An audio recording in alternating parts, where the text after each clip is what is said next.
family. I got some thoughts to ponder for my relationship seekers out there. So grab your cup. I hope your water is cold, your coffee is hot, and your tea is oh so sweet. Let's get into it.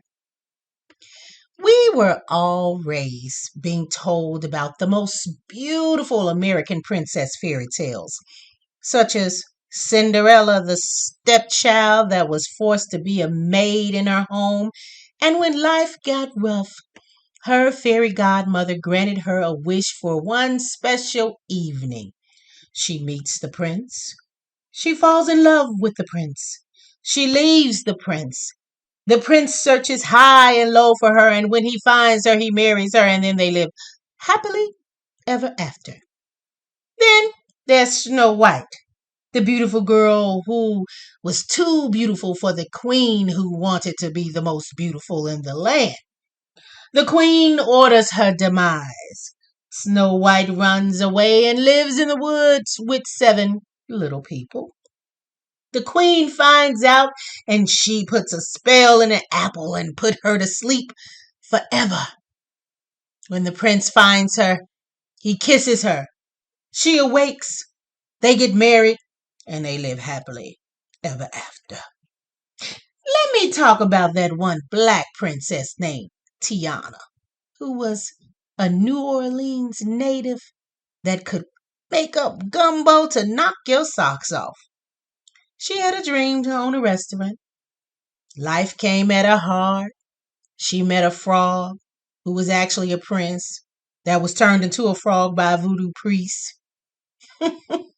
And while trying to help this frog to turn back, she was turned into a frog herself.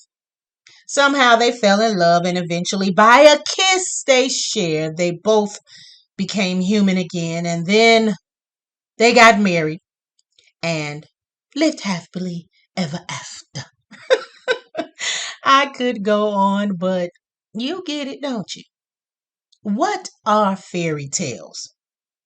A children's story about magical and imaginary beings and lands, or something resembling a fairy tale in being magical, idealized, or extremely happy, or a fabricated story, especially one intended to deceive. Think about that. Now that you know the meaning of what a fairy tale is, why do we feel that our relationship lives have to resemble one? Why did our parents raise us to believe that we can have exactly what these Disney princesses had? Why do most young women seek to have that knight in the shining armor come and rescue her from the perils of life? Why do most young women look for the prince in hopes to live in a castle happily ever after? Why do young men believe that they are the knight and that all young women need rescuing?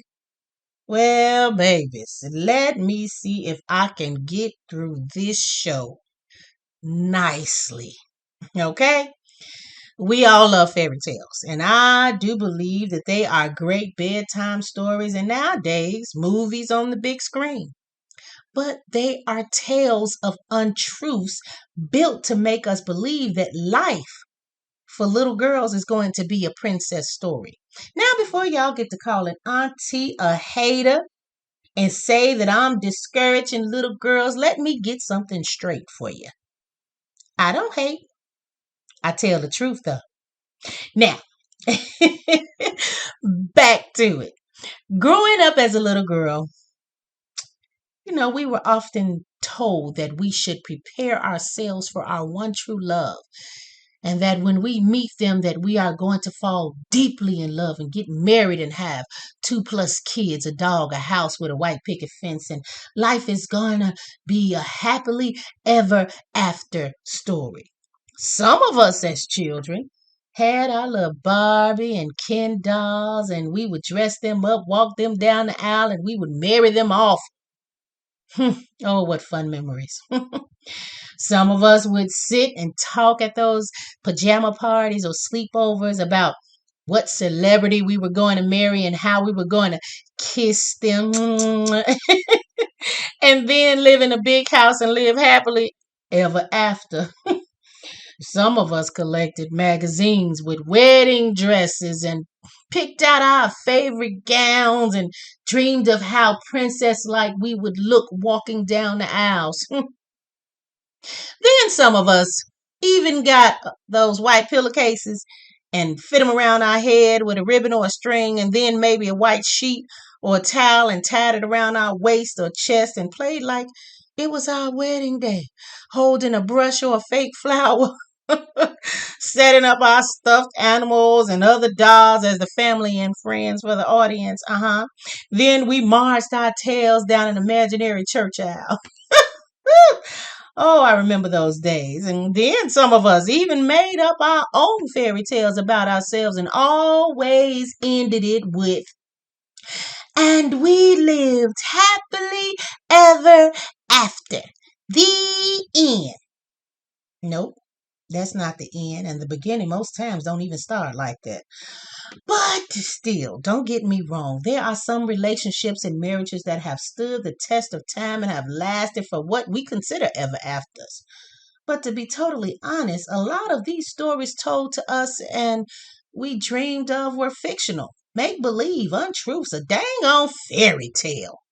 Coming up in the church, there were weddings on top of weddings on top of weddings because that's what the saints did so they could stop.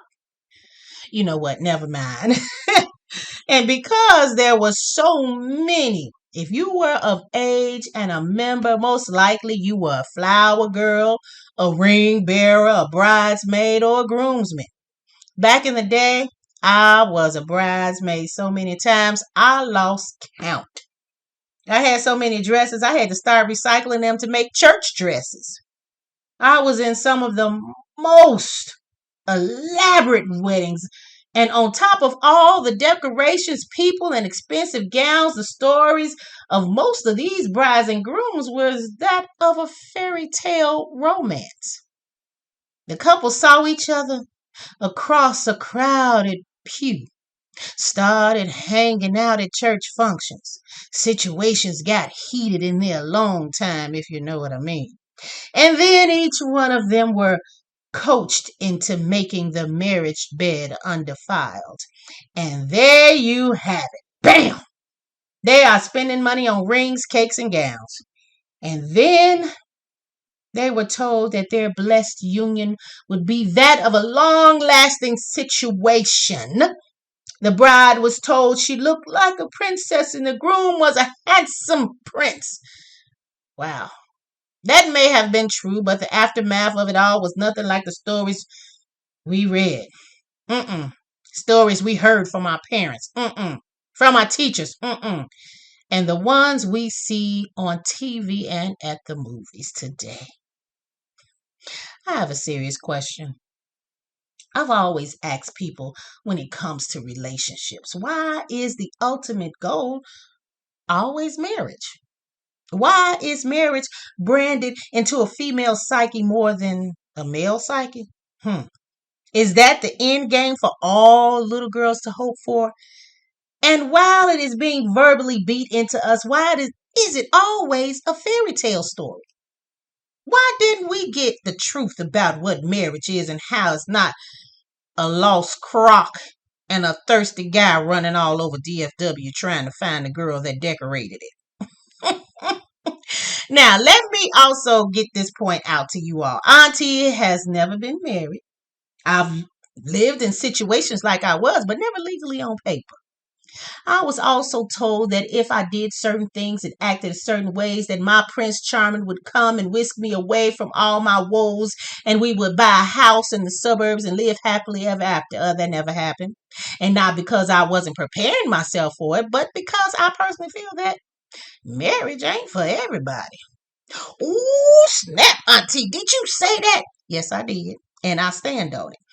Some people in this great big old world are just not meant to sign papers and stand before a priest, pastor, or court-appointed person and make those sacred vows. Some people are happy being single. Some are happy being in a relationship without legalities. Then you got the ones that really just want to be married no matter what. And in some cases, you got some that are married and wish to be single again. Woo, that's another subject for another time. You also have those women that chose marriage to escape the lives that they were raised in, hoping to find solace, but they don't. And you got the ones that were forced into marriage for cultural and religious beliefs. I'm taking a moment to talk about the subject today because it's something that has always sat in my spirit. Most females are groomed to be wives, mothers, and caretakers of the home, but never just a woman. Yes, we are told what a woman's duty is. Wait for that man to find you, marry that man, submit to that man, keep that man happy in the bedroom, cook for that man, and have his babies. It was never get you an education. Learn how to manage a home. Grow financially. As you are building your table, make sure you have something there to put on the table just in case a partner wants to come along and share with you what they have. And you all can continue to build and grow together. No, not all of us females were taught this right here. But that other stuff, yeah, we was. I think we really need to change the narrative and tell these young girls and young boys the truth. Read them the fairy tales, but also explain to them that this is not like this in real life. I say this because I've seen good and bad and ugly marriages. And the good, most times, is just good on the surface. The truth is, all relationships take work. And a healthy, long-lasting marriage takes more work. We, especially females, should not be coerced and mentally manipulated into the idea of these fairy tale marriages. Now, I'm not saying that no one should get married. No. I'm saying that if this is your decision, let it be yours. Parents, teach them to make that decision for themselves. If your marriage isn't bells and whistles, then don't feed a bunch of tales to your sons and daughters about all the good parts of the marriage. The truth is always better. Let them be able to make a truthful decision on their own without notions of make-believe floating in their heads. I do believe that if little girls weren't fed these fairy tales as real-life instances, then more relationships and marriages would be longer lasting because the expectation was of truth, not tale. Love, trust, honesty, compassion, communication, understanding, compatibility, financial knowledge, hard work, and so much more. I do believe that these are the components to a healthy relationship and or marriage. If you are looking for that one enchanted evening and true love's kiss to wake you from the frog dream, baby, you might be waiting a long time. Listen now. I just want to say, come on. We got to get rid of the fairy tales and just tell the truth about it. All things, especially relationships. And I hope I didn't offend anyone today. But if you truly listen to what I said and think about it, you know there's some truth to it. Let's chat about it if you want to. Write me at KENJA at KCLPFused.com. That's KENJA at KCLPFused.com. And I'll be right back.